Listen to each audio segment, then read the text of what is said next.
Morning. Hope everybody's doing well. Drinking an exquisite bourbon barreled coffee right now that is off the chart. So if I got a smile on my face, the sun's out, and it's a exquisite coffee that I'm drinking this morning. So yeah, we're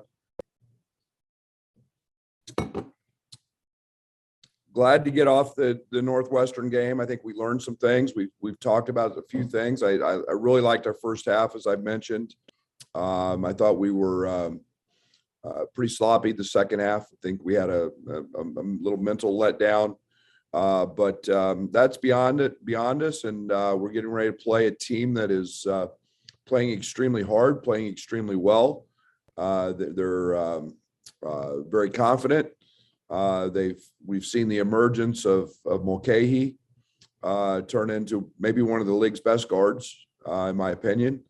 He's always been a guy that's been very, very active and all over the court defensively and makes winning plays. And you know, we've seen him blossom into a terrific scorer here in the last 5-6 games for them. So they're long, they're athletic, they're mixing up defenses, they're pressing, they're playing zone, they're playing man. You know, you put that together, and it's not the same team that we saw the first time around. That's for sure. Got a lot of guys who match up arguably pretty well with some of their best scorers, and because we're going to talk to Coleman today, would you talk about his footwork, spacing, trust, positioning, posture, and the other things that he's been working on defensively?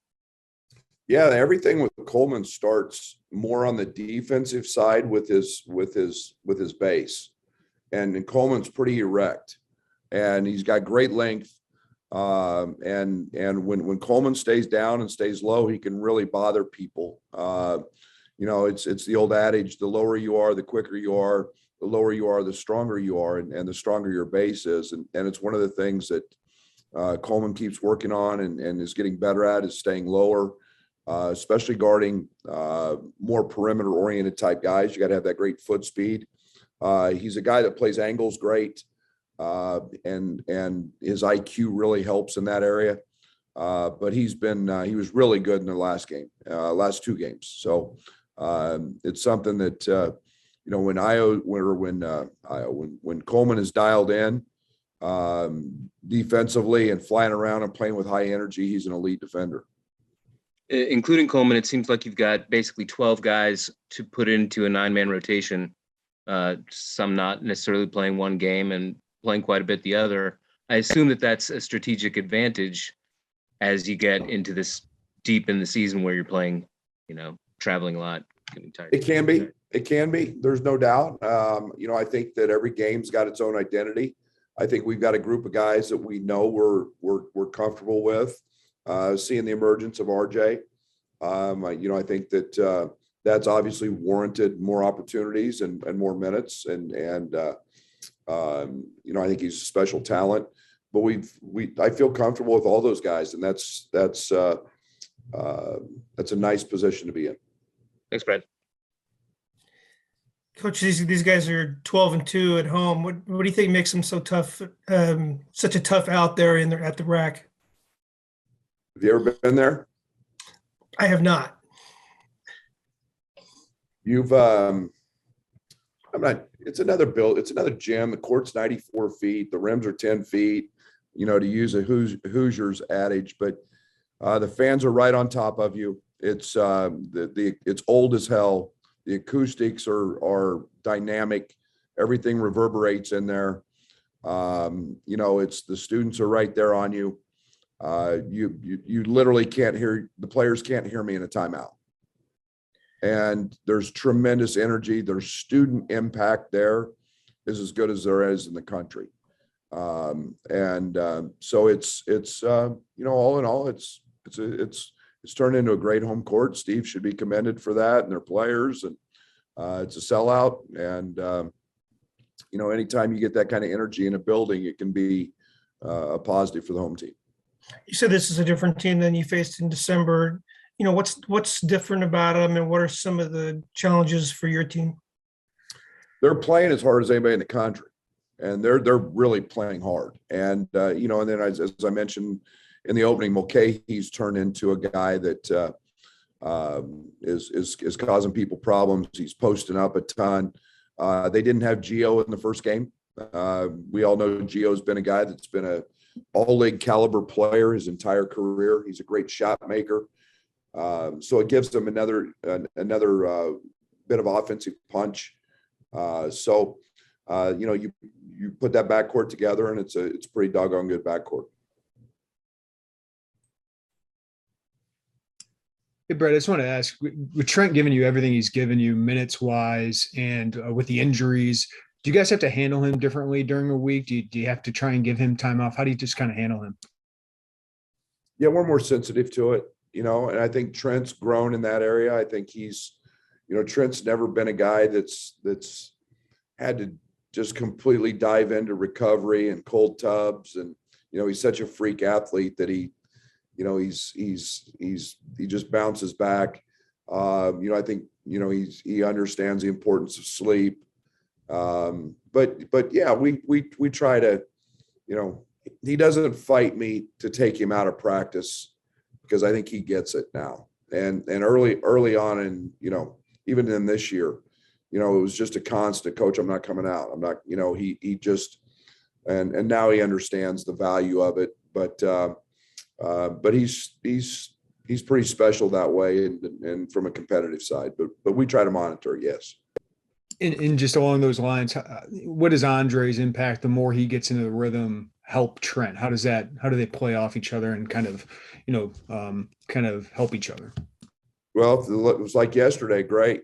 And Drace tweaked his ankle, not tweaked, sprained it pretty good, and was having a great day the day before the Northwestern game. And those guys were great together. I mean, not good, great together. A year ago when I was out in that segment, and they were good together early. And Trent had some big games, and it's finding the yin and the yang, the matchups on the ball, and who's off of it, and different actions to let both of them excel. And so I feel really good about that chemistry because we're getting some practice time with them, and that's starting to play out pretty well for us. Thanks, Brett. Hey, Brad, you talked a few times Sunday just about playing with more pace. What's that ideal look like for you? Pace is a hard word to describe. For us, it's not speed. It's not shooting it quick. It's not that.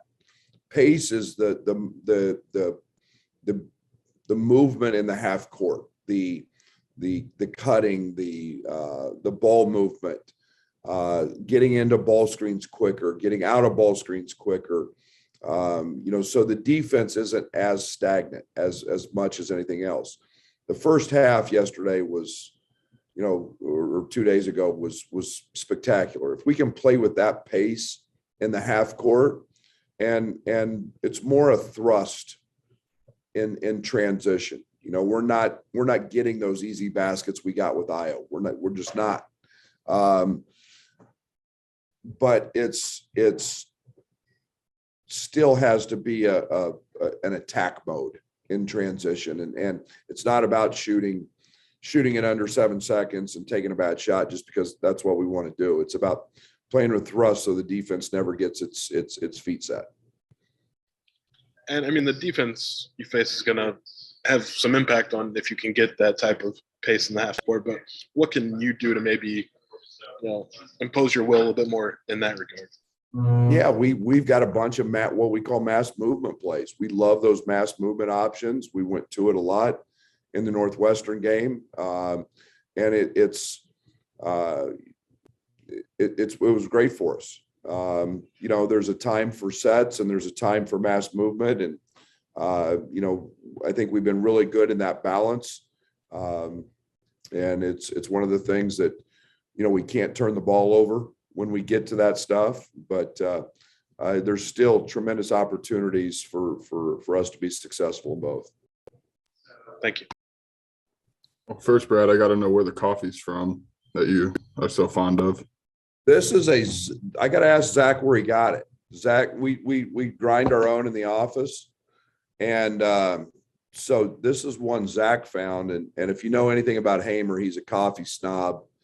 So he's got him, all of his days with the Lakers traveling all over. He's got all these haunts all over the place, but this one is damn good. So I'm gonna have to find out where he got it and make an investment. Or maybe you can point some of us in the direction of a salad as well. Yeah, that's absolutely, I'm sure there's a place or two. With Coleman, Brad, the way your rotation has developed, what's his ideal role for what you guys need down the stretch here? I think his playmaking, I've always been a big fan of. I think that he's a guy that I think is a good shooter, and he's he lost some confidence there. I think he's gaining that back. But I always see him as a guy who extends the floor. He can pass it. I think that, he made one of the best plays he's made all year because he made a 2-foot jump stop and wasn't flailing around off 1 foot. And then when he plays with great energy, he gives us rebounding. He's very, very effective on the offensive glass. I think he's one of the best offensive rebounders that I've coached here and can impact that a great deal. And so he's got tremendous value because of his skill set and just tightening some things up. He's done that.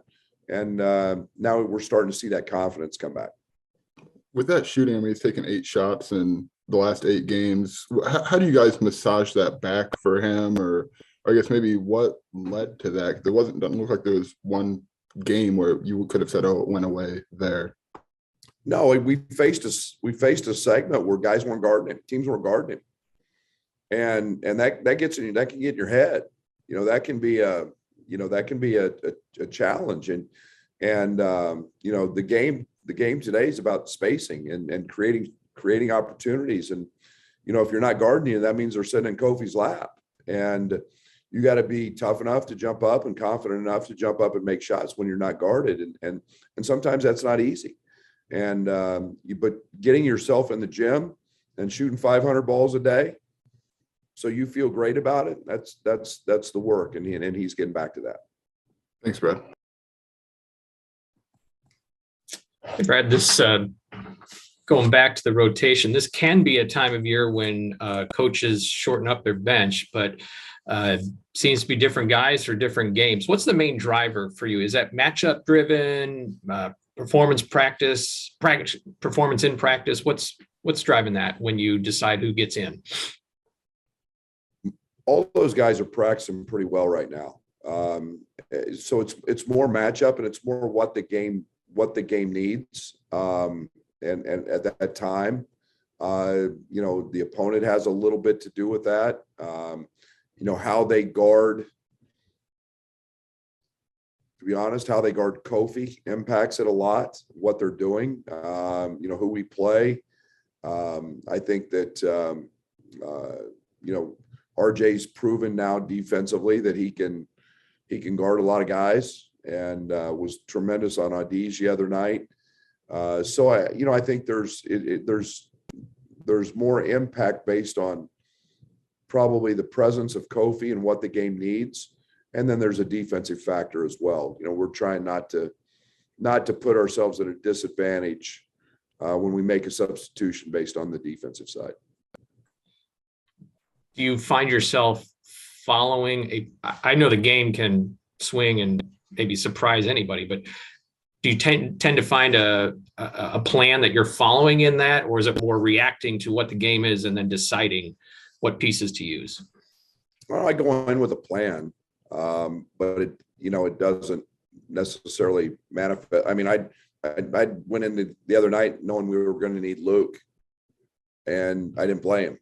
And it just kind of got going that way. RJ had something to do with that. DeMonte not playing well had something to do with that.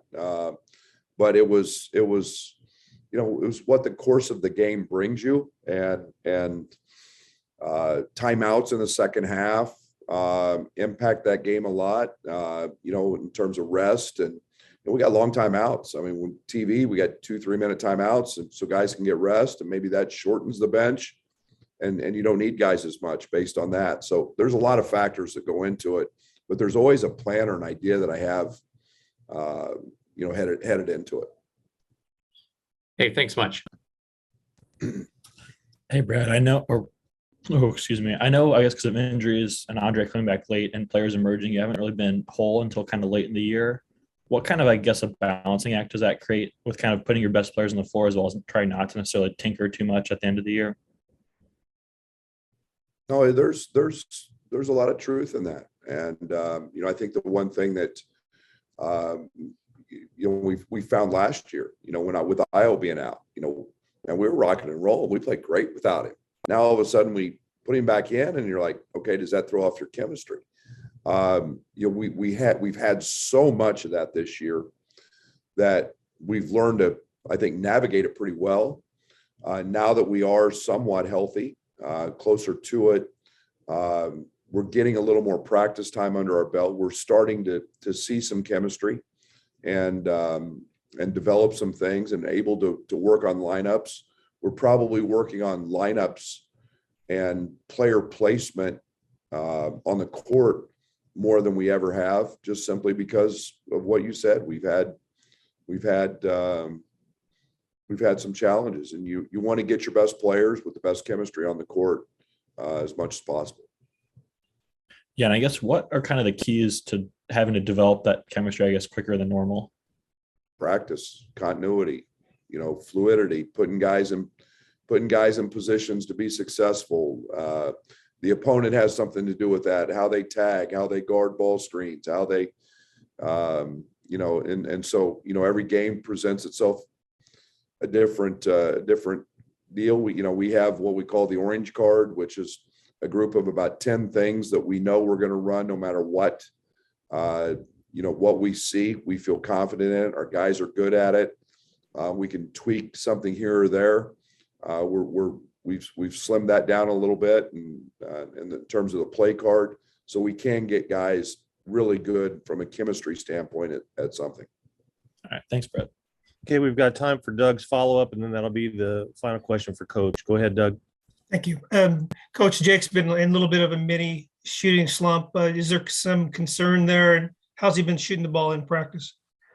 Great.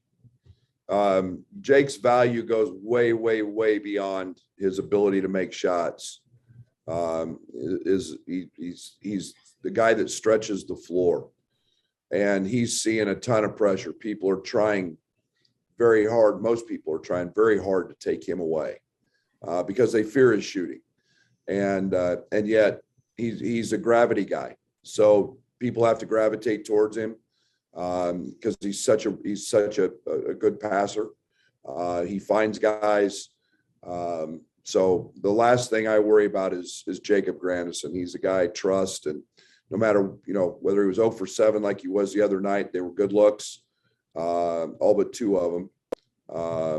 We shot a quadruple pump off the dribble that Lauren wouldn't have made. But he's invaluable to us, and I trust him. And again, when he's on the floor, good things happen for us. No offense, Lauren, but back in the day, you wouldn't have made that shot either that Jake tried. I don't know. He was a pretty good player for the Sages way back in the day. So, well, I'll call bullshit on all that, but I haven't seen it, and it's like it's like going fishing. The fish always get bigger, Kent. You know what I mean? Coach, no one has ever seen it because Lauren's so old. So no one's. You're not going to see it either. Yeah, it was a peach basket and a that ball had. You know how football has laces? That's how the basketball was in those days. No question. It didn't dribble. It didn't bounce. All right. Thank you, Coach. See you guys. We still are not moving back practice for story time. So I'm going to go right down as quick as I can and get Coleman on here.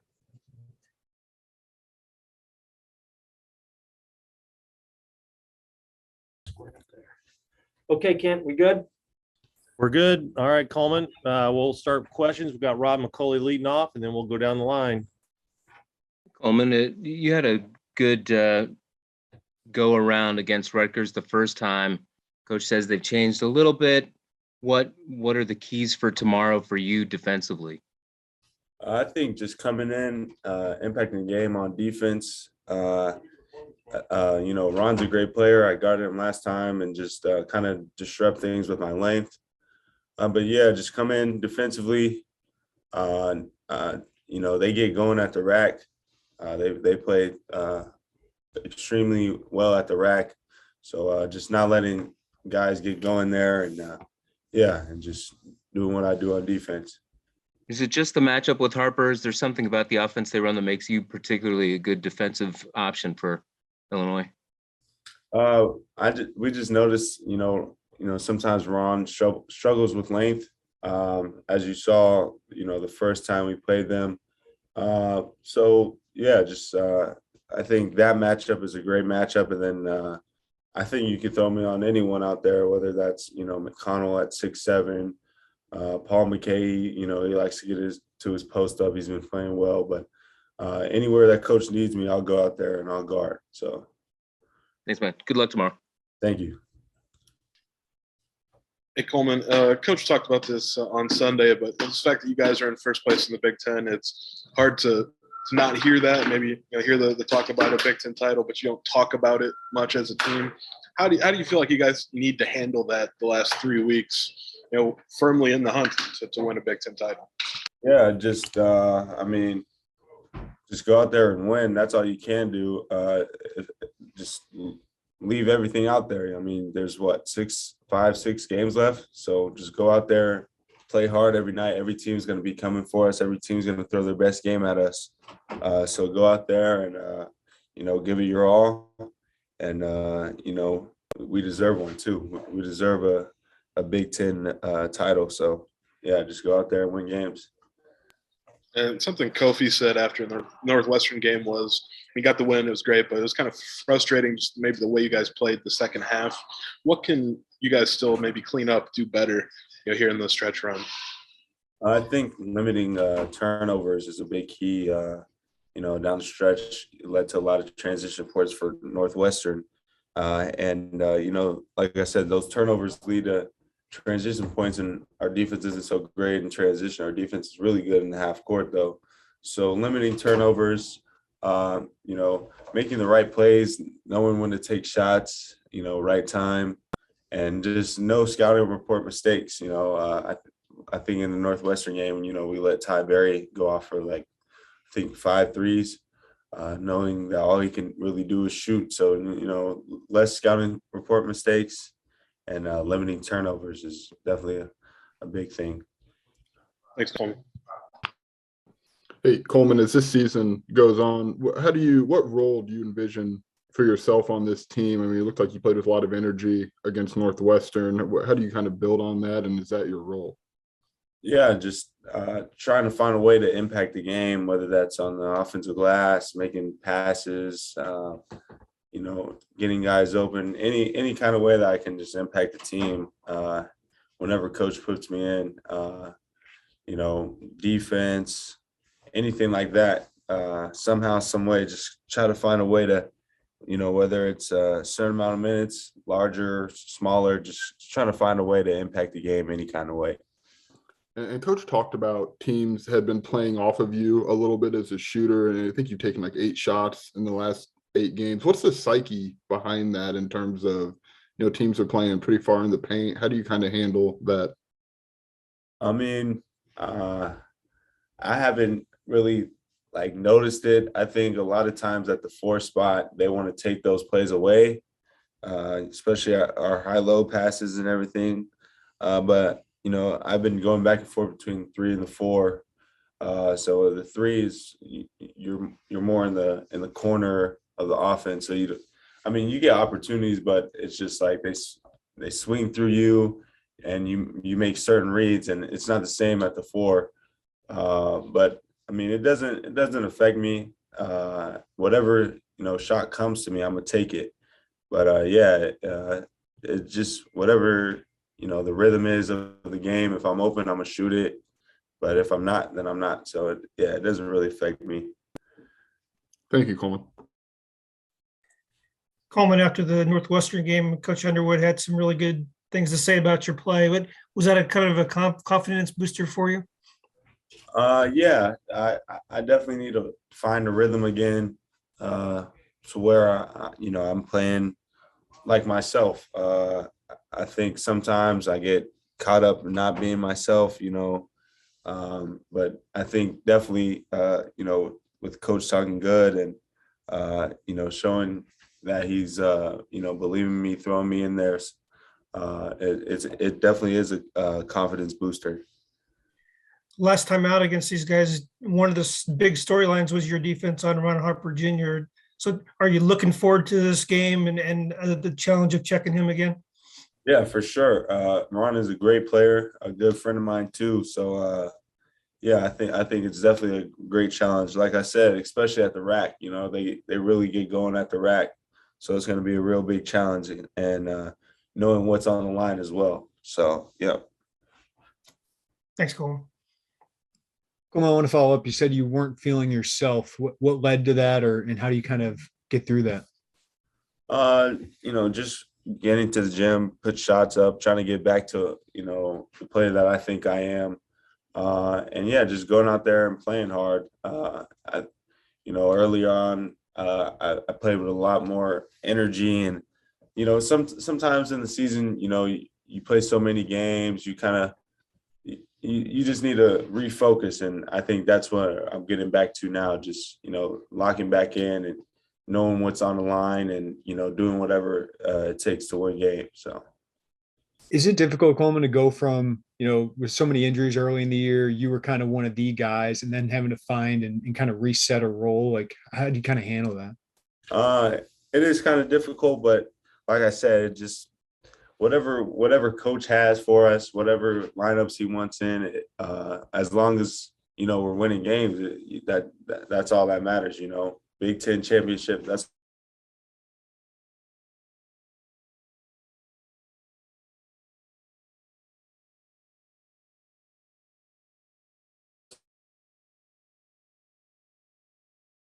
frustrating. But like it's not like we're dead last in the Big Ten. It's just we're winning games. I'm happy we're winning it. I'm happy for everybody and anybody who gets to play. So yeah.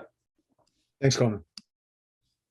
Hey, Coleman, if I could get one more, you talked about going between the 3 and the 4 and the different responsibilities that carries offensively. How do you adapt to that? Because that seems like a lot to do, even though it's less than what you were doing in the beginning of the season in terms of positions. It still seems like quite a bit.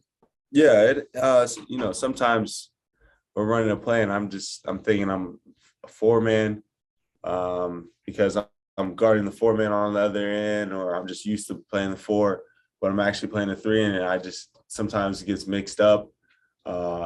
It definitely does get, like, I wouldn't say challenging, but sometimes like I do forget I'm the 3 or the 4, and especially with the matchups, sometimes I'm guarding a 2, sometimes I guard a 4. Like, just with the matchups, I think that's the biggest part of like kind of the confusing part of going back between the 3 and the 4 and all the other positions. So, is this a first for you? Like, I would think at Prolific you played mostly the 4, right? Or is this new, switching back and forth like this?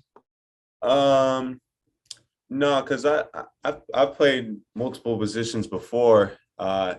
In high school, I mean, you don't have hundreds of plays in high school, so that's where I could, get away with just, kind of freelancing on offense, just being wherever I wanted to be, honestly. But now it's, it's college basketball, and it's a lot more serious, a lot more plays. So that's where, that's the only thing I'm just not used to, is just like knowing where I'm at in certain plays and stuff like that. So yeah.